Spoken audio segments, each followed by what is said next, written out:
This is Health Broadcasting Service HBS Radios, your global pioneers in specialist radio broadcasting, bringing you everything to enhance your health and well-being. Health is your human right.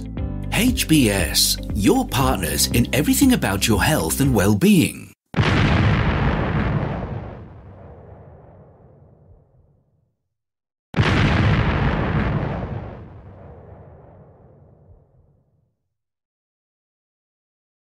Health news in review coming to you from the Health Broadcasting Service HBS Radio Live Channel UK. In this segment, we will focus on COVID-19 information situation around the world today. The world has had more to grapple with, just as monkeypox also reared its head. COVID-19 is still very much with us. We know or should know that COVID-19 infections are still rising in 91 countries. There have been at least 546,636,000 reported infections and 6,763,000 reported deaths caused by the new coronavirus so far. COVID-19 has without doubt affected some countries far harder than it has others, though differences in the way infections records are kept locally make it impossible to make a perfect apples-to-apples comparison. As COVID-19 infections surged around the world in 2019, many countries responded by shutting down public places. Schools, workplaces, and country borders were shut in order to contain the spread of the virus. There is no one perfect statistic to compare the outbreaks different countries have experienced during this pandemic. The data which we present in this review have been sourced by and from Reuters. Reuters collects daily COVID-19 infections and deaths data for 240 countries and territories around the world, updated regularly throughout each day. Every country reports their figures a little differently and, inevitably, misses undiagnosed infections and deaths. With this project, we are focusing on the trends within countries as they continue to do their best to contain the virus spread, whether they are approaching or past peak infection rates, or if they are seeing a resurgence of infections or deaths. The counts are based on the best available official data made available at any given time. Countries may miss infections and deaths for any number of reasons, such as delays in processing testing data, lag in reporting, lack of testing, and such like. Some countries may exclude certain categories of infections and deaths that others include, for example, probable infections, or have different criteria as to what may be counted as a COVID-19 infection or death. Hong Kong has featured in the news every day this week at the time of this report. Hong Kong's new leader said the city will look into shortening COVID-19 quarantine requirements for travelers, while parts of eastern China are running fresh rounds of mass COVID-19 testing, as the country faces new waves of infections. With that, we will look at some COVID situations across the world, plus the deaths and infections rates in a few randomly selected countries.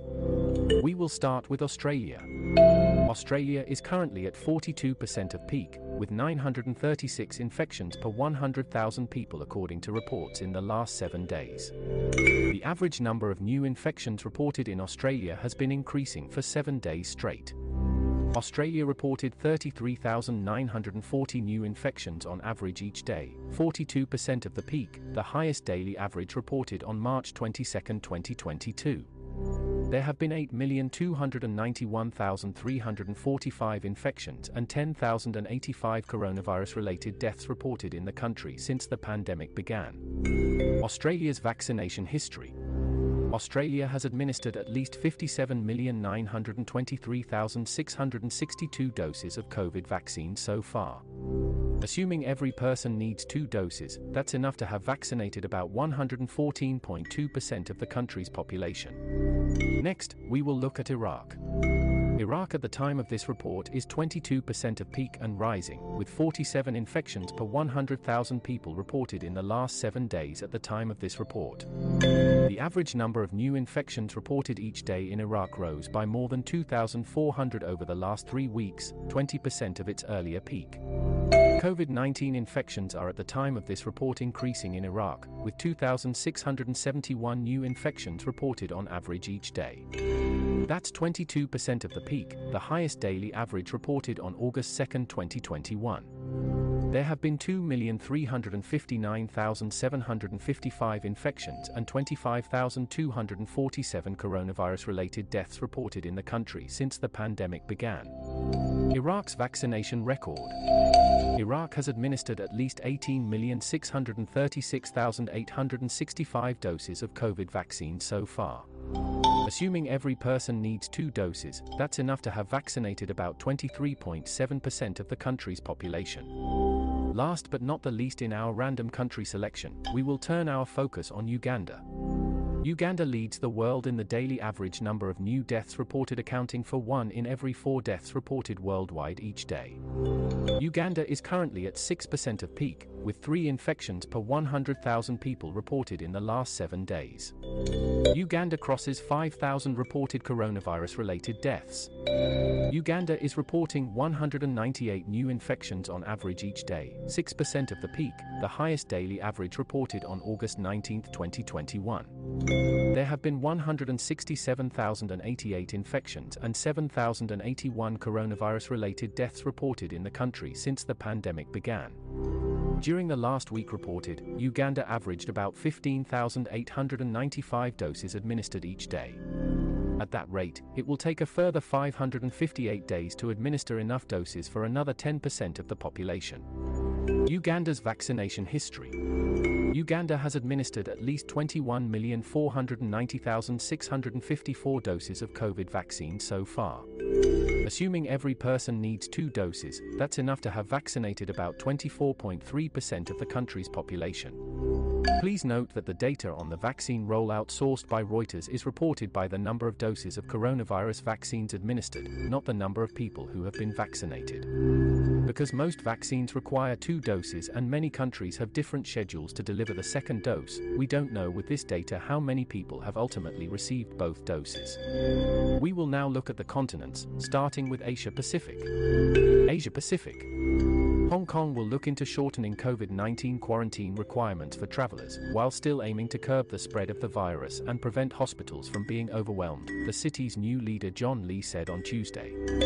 Macau reported 89 new coronavirus cases on Tuesday, taking the total to more than 900 infections since mid-June, as authorities in the world's biggest gambling hub race to contain its largest outbreak since the pandemic began.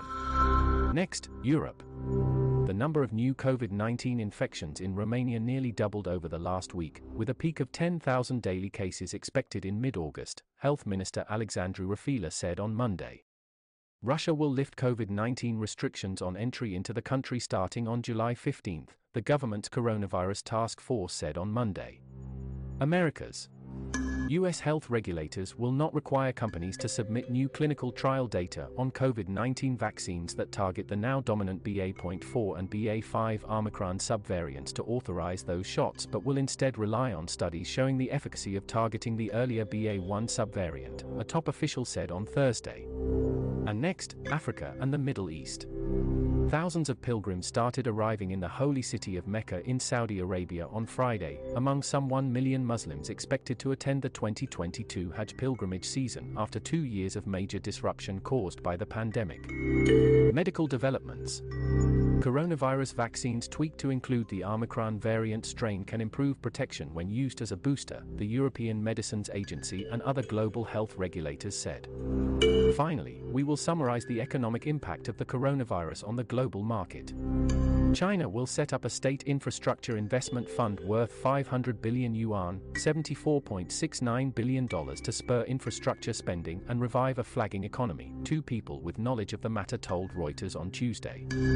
South Korea's inflation last month hit the highest since the Asian financial crisis more than 2 decades ago, adding to signs of building strains on the open, trade-dependent economy and fanning expectations of a big rate hike by the central bank.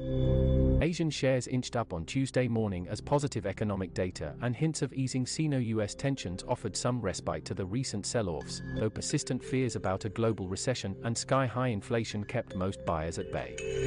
That brings us to the end of this segment. Feel free to connect with us on our Facebook platform at Health Broadcast and our website at www.healthbroadcastingservice.com. And please remember to press the subscribe button to stay abreast of timely, vital, and authentic authentic health news developments from around the world, delivered to you by the Health Broadcasting Service UK, on our YouTube channel. We will bring more updates as news develop. Stay safe and remain healthy. Bye for now.